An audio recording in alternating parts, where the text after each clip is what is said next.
Hello friends, welcome to Sanjay Study Circle. Today நம்ம January 28 and 29 current affairs தான் பார்க்க போகிறோம். அதுக்கு முன்னாடி தினமும் ஒரு திருக்குறள் என்னும் டைட்டிலில் புறங்கூறாமை என்னும் அதிகாரத்தில் இருக்க ஒரு திருக்குறள் பார்க்கலாம். ஏதிலார் குற்றம் போல் தம் குற்றம் காண்கிற்பின் தீதுண்டோ மண்ணும் உயிர்க்கு. இதோட பொருள் பிறருடைய குற்றத்தை காண்பது போல் தன்னுடைய குற்றத்தையும் காண்பவருடைய வாழ்வில் துன்பம் இல்லை. Next today headlines பார்க்கலாம். First headlines, Sun's magnetic field probe launched ISRO. Second, 12th World Tamil Research Conference in Chennai. Third, ExpoSat project. Fourth, ISRO is serious about launching INSAT 3DS satellite. Fifth, discovery of an inscription giving donation to Karaikandishwarar on Javad Hills. Sixth, editorial Karpuri Tagore. Next today first news பார்க்கலாம்.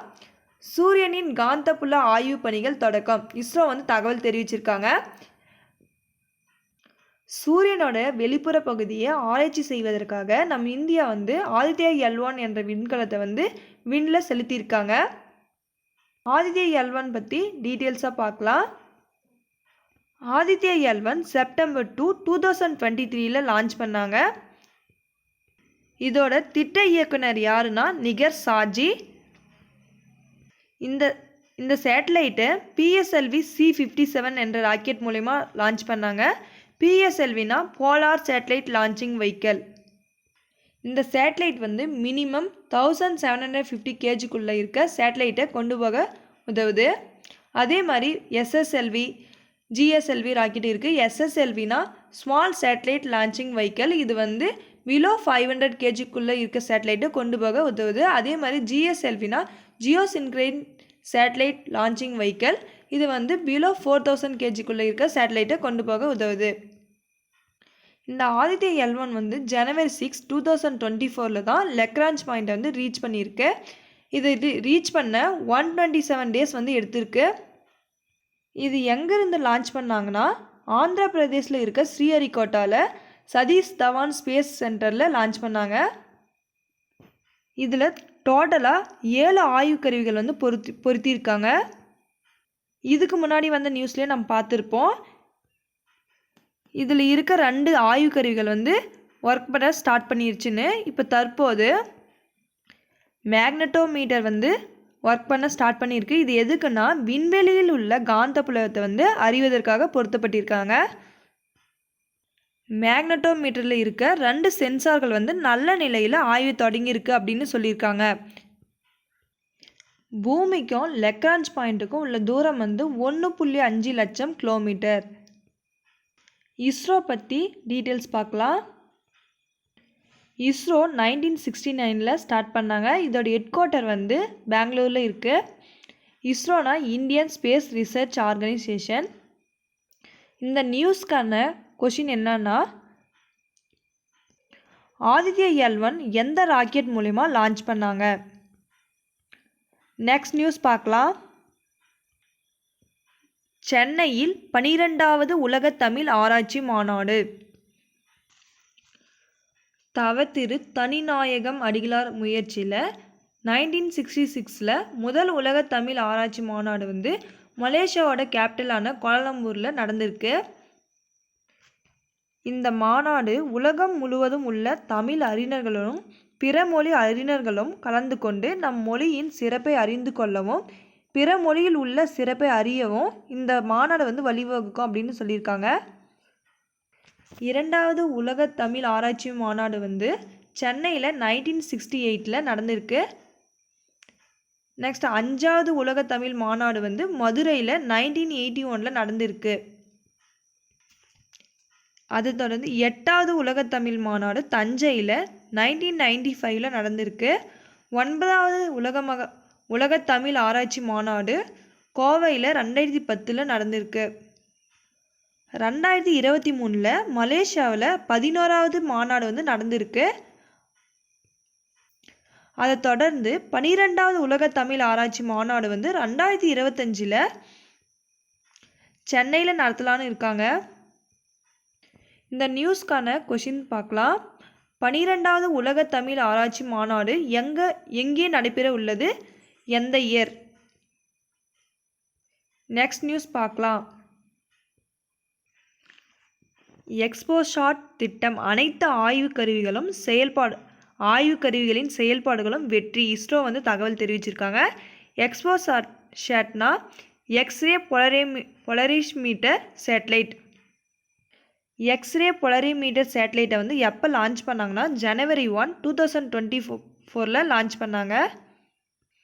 இந்த சேட்டலைட்டை PSLV C-58 rocket மூலிமா launch பண்ணாங்க. இது எங்கேருந்து launch பண்ணாங்கன்னா ஆந்திர பிரதேசில் இருக்க ஸ்ரீஹரிகோட்டாவில் Satish Dhawan space research சென்டரில் launch பண்ணாங்க.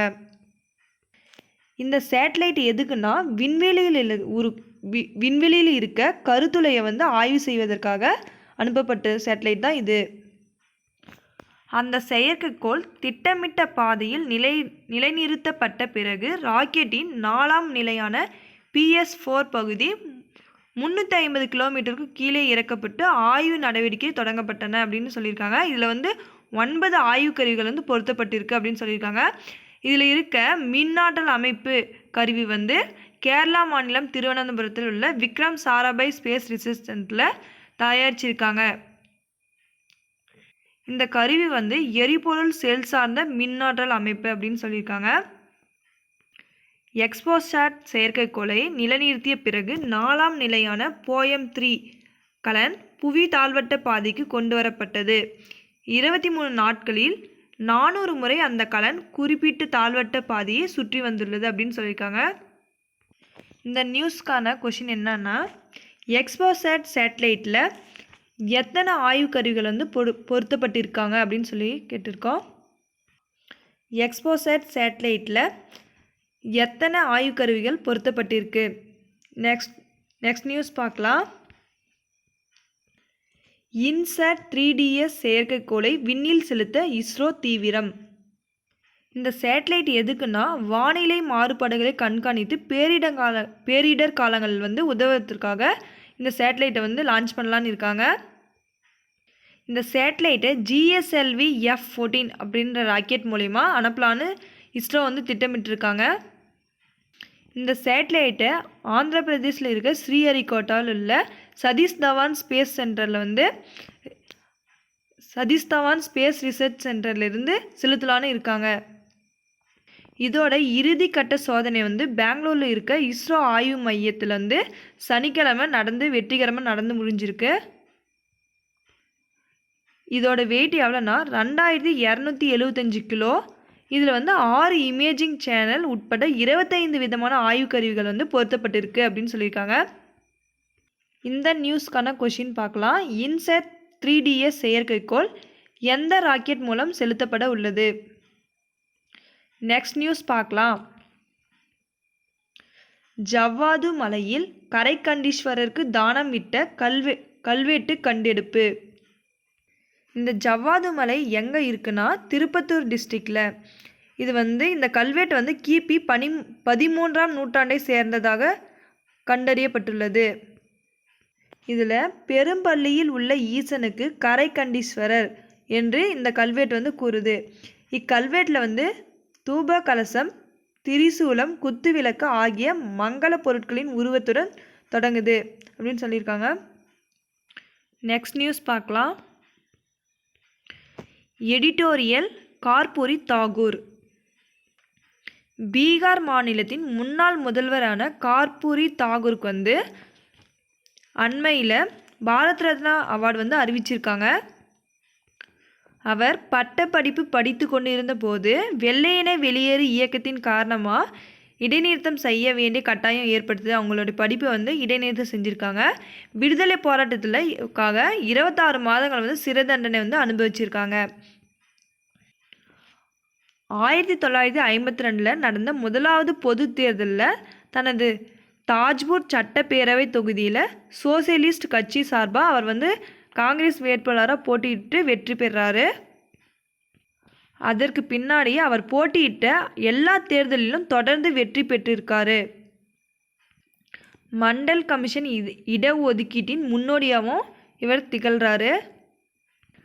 அவசர நிலைக்கு பிறகு நடந்த தேர்தலில் மீண்டும் பீகார் முதல்வராக தேர்ந்தெடுக்கப்பட்ட கார்பூரி தாகூரால் அறிமுகப்படுத்தப்பட்ட இடஒதுக்கீட்டு கொள்கை தான் பின்னால் வந்து மண்டல் கமிஷனாக புது வடிவம் எடுத்தது அப்படின்னு சொல்லியிருக்காங்க. 1979 அவர் அறிமுகப்படுத்தி இடஒதுக்கீடு கொள்கையின்படி தான் அரசு பணிகளில் 26% பிற்படுத்தப்பட்ட சமுதாயத்திற்கு வழங்கப்பட்டது.